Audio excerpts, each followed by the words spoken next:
기자분들 많이 계시죠. 그래서 그렇다니까 그분들한테 오늘 기자 회견 취소됐다고 말씀 좀 전해달라고.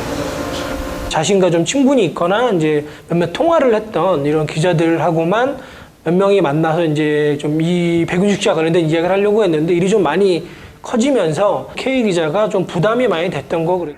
그리고 이틀 뒤인 29일 K 기자는 한 매체를 통해 결별 소식과 함께 충격적인 내용을 밝혔습니다. 백윤식 씨에게 20년 된 여자 이모 씨가 있었습니다. 백윤식 씨는 헤어진 사이라고 했지만 저는 이모 씨와 직접 연락을 주고받으면서 큰 상처를 받았습니다. 알려진 것과 달리 백윤식 씨의 자녀들은 우리의 만남을 굉장히 반대했습니다. 가족이 한 집에 살고 있는데 거의 모든 지출을 백윤식 씨가 책임지고 있어 경제적 문제 때문에 반대한 것입니다. 자녀들과 이야기를 나누고 싶어 백윤식 씨의 집을 찾아갔지만 고성과 폭언이 오갔습니다. 건장한 두 아들이 나를 집 밖으로 내몰면서 몸싸움이 있었습니다. 이것은 폭력 행사이며 적절한 대응을 할 생각입니다. 무엇보다 백윤식 씨를 비롯한 백윤식 씨 가족에게 진심 어린 사과를 바란다고 강조했습니다. K 기자와 직접 통화를 시도해 봤습니다. 기자님이신가요? 기자신가요? 여기 SBS 한밤의 TV연예 팀인데요. 전화를 끊겠습니다. 죄송합니다.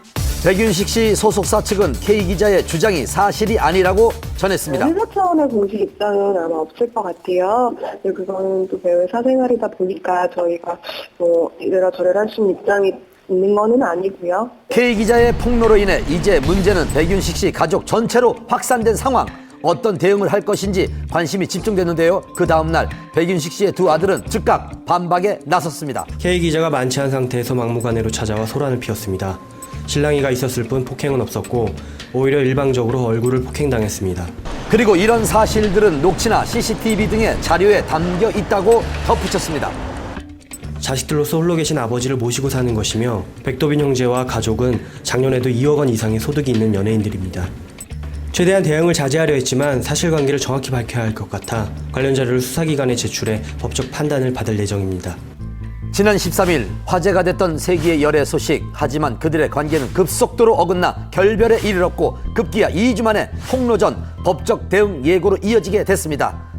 그리고 백도빈 형제가 공식 입장을 밝힌 바로 다음날 오전 K기자의 입원 소식이 알려졌습니다. 그녀가 지난밤 수면제를 과다 복용해서 응급실로 실려갔다는 겁니다. 당시 신고를 받고 K기자의 집으로 출동한 소방서를 찾아가 봤습니다. 몇 시 정도예요? 22시 10분. 신고는 그냥 본인이 하신 거예요?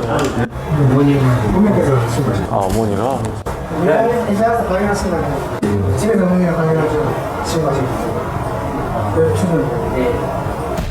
수면제 과다 복용으로 복통을 호소하며 30일 밤 서울의 한 종합병원 응급실로 실려간 K기자.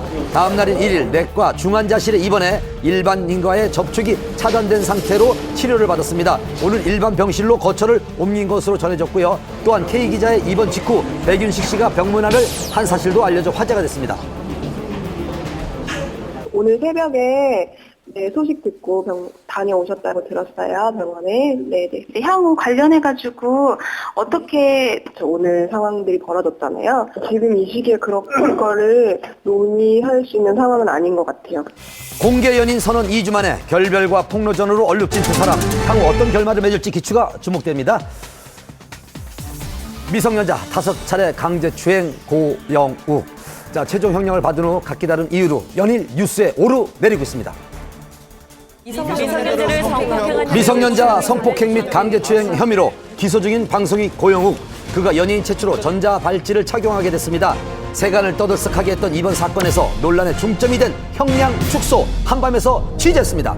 지난 27일 항소심 선고 공판이 열렸습니다. 어떻게 예상하세요? 글쎄요, 지켜봐야죠.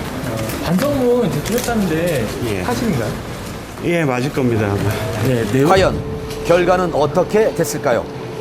고영 씨 선고 공판에서 징역 2년 6월, 그리고 전자발찌 부착 3년, 신상 정보 공개도 7년에서 5년으로 이렇게 줄었습니다. 항소심에서 실형과 전자발찌 착용을 면할 수 없게 된 고영욱.